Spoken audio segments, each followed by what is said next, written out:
udah nggak butuh lagi sama Esi. Mungkin SMS kamu belum dibaca. Udah, Mak. Ya mungkin dia nggak berani mau jawab SMS kamu. Karena dia tahu kamu masih marah. Dia takut salah jawab, terus kamu tambah marah. Ya pasti marah, Mak. Orang telepon ditutup, kirim SMS baik-baik malah nggak dibales. Mungkin dia takut mau diangkat telepon kamu.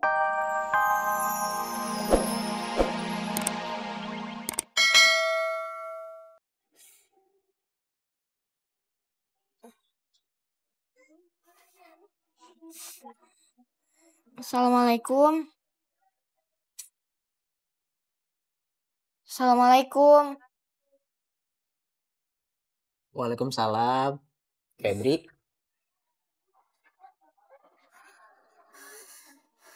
Febri pusing, Ward. kita jalan aja yuk.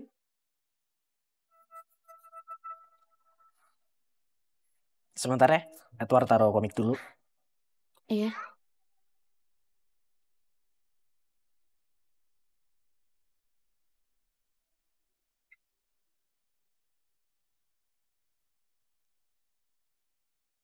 Sudah selesai, Kang? Sebentar, Kang.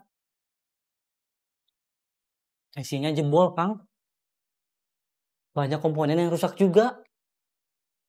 Kemarin saya periksa terus nyetrum. Oh, pantes, Kang. Harusnya begitu rusak, langsung dibawa ke sini. Ini rusak karena konslet. Apa disengaja? Maksudnya, Pak?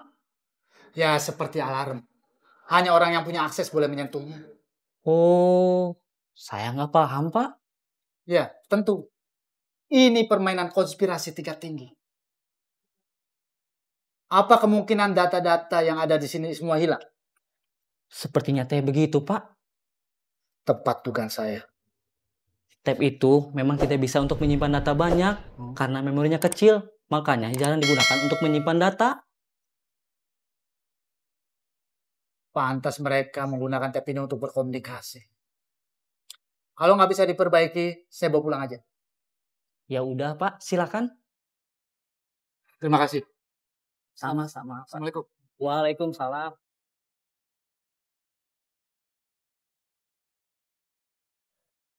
Ya, makasih, Kang. Kalau Febri gak ngadu semuanya gak akan terjadi, Ward. Febri nyesel. Abisnya Om Idoy, Om Dadang sama papi kamu sering godain bapak sama Bu Guriola. Febri kira itu teh beneran. Jadi Febri ngadu sama ibu. Tapi kamu teh jangan laporin siapa-siapa ya. Kalau Bu Guriola sampai tahu, Bu Guriola pasti marah sama Febri. Iya, Feb. Piotr pasti gak akan cerita sama siapa-siapa. Dan kamu gak usah khawatir. Mereka pasti baikan lagi kok. Ya. Tadi siang sih udah mulai reda, tapi sorenya berantem lagi. Orang tua teh emang begitu, Feb. Tapi kamu gak usah khawatir soal itu, ya. Dan kalau kamu mau cerita-cerita, telepon aja Edward. Edward siap kok dengerin cerita kamu. Iya, Ward. Kalau Bu Guriola sampai tahu, Bu Guriola pasti bakal malu. Pasti Bu Guriola bakal tersinggung, Ward. Bu Yola gak akan tahu, Feb. Asalkan kamu jangan cerita sama siapa-siapa, ya. Iya, Ward. Bu Guriola teh baik dan sayang sama kita semua. Iya, Feb. Dan sikap kamu jangan berubah sama Bu Yola. Biar orang-orang gak curiga. Dan jangan ceritakan ini ke siapapun. Karena gak semua orang harus tahu masalah pribadi kita, ya. Karena ada masalah yang harus kita ceritakan dengan orang lain, ada juga masalah yang tidak harus kita ceritakan dengan orang lain. Ingat gak, Feb? Waktu papi sama mami Edward mau pisah. Edward ceritanya sama siapa? Sama kamu. Karena Febri satu-satunya orang yang Edward percaya. Makasih ya, Ward.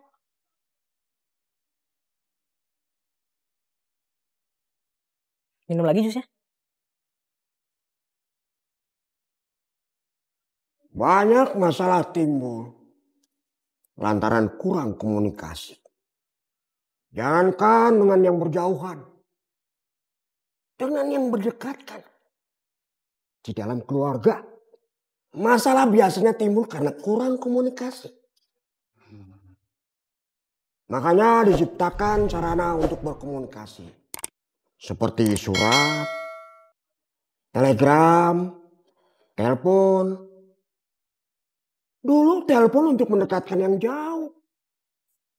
Kita bisa telepon ke Jakarta, ke Bandung, atau ke tempat-tempat lain yang lebih jauh untuk berkomunikasi dengan kerabat. Tapi sekarang semuanya sudah punya handphone. Bahkan balita pun sudah punya handphone. Ke meja makan bawa handphone. Sekolah bawa handphone. Ke masjid bawa handphone. Tapi tidak ada komunikasi. Ya Allah.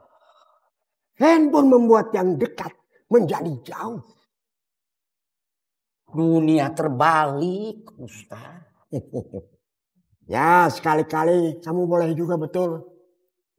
Kasihan terus-terusan salah. Terima kasih, Ustaz. Harus. Karena kamu sudah menjawab betul, Saum. Makanya kamu saya kasih penghargaan untuk adzan. Sok, silakan adzan, Ustaz. Suara saya masih belum di-upgrade tuh. Saya juga tahu suara kamu pas-pasan. Saya mah sekedar nawarin. Sekedar ngetes. Apa kamu tahu diri apa tidak? Sok, kamu Ustaz yang adzan, yang ahlinya. Iya, Ustaz. Silahkan Bang Ocet yang ngajar.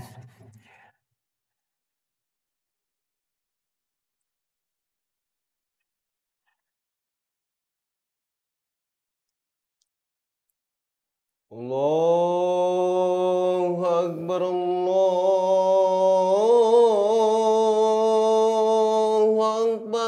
Akbar. Sekarang Esi harus gimana, Mak?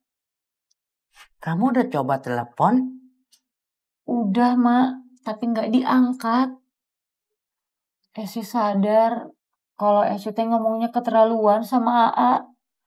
Jadi AA teh tersinggung. Tapi Esi juga udah SMS untuk minta maaf. Tapi nggak dibales. Bahkan ratusan kali Esi SMS. Dan nggak satu pun yang dibales. Esi teh jadi emosi. Marah. Mungkin emang AA teh bener-bener pengen pisah sama Esi. AA kan sekarang udah kerja sama Kang Koswara. AA teh jadi bisa punya penghasilan sendiri. Jadi bisa punya uang. Dan gak butuh lagi sama Esi. Mungkin SMS kamu belum dibaca. Udah, Mak. Ya mungkin dia gak berani mau jawab SMS kamu. Karena dia tahu kamu masih marah. Dia takut salah jawab, terus kamu tambah marah. Ya pasti marah, Mak. Orang telepon ditutup. Kirim SMS baik-baik malah gak dibales. Mungkin dia takut mau diangkat telepon kamu. Terus Esi harus bagaimana, Mak? Udah masa Esi harus kesana. Esi teh kan perempuan. Harusnya Mak AA yang pulang. Ya mungkin memang harus begitu sih. Kamu yang harus jemput dia. Gak mau Esi, Mak.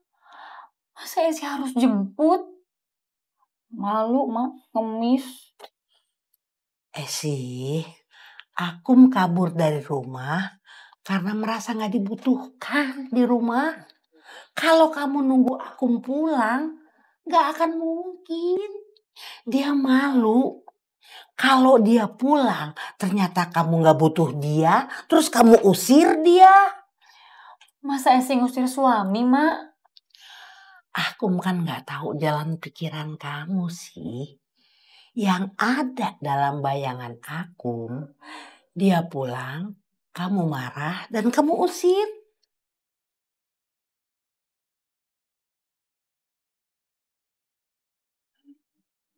Esi juga malu kalau harus ke sana. Kalau kamu jemput Akum ke sana, dia akan merasa dihargai, merasa dibutuhkan. Dia pasti mau pulang. Akum kabur karena merasa nggak berguna. Jadi ya kamu yang harus jemput ke sana.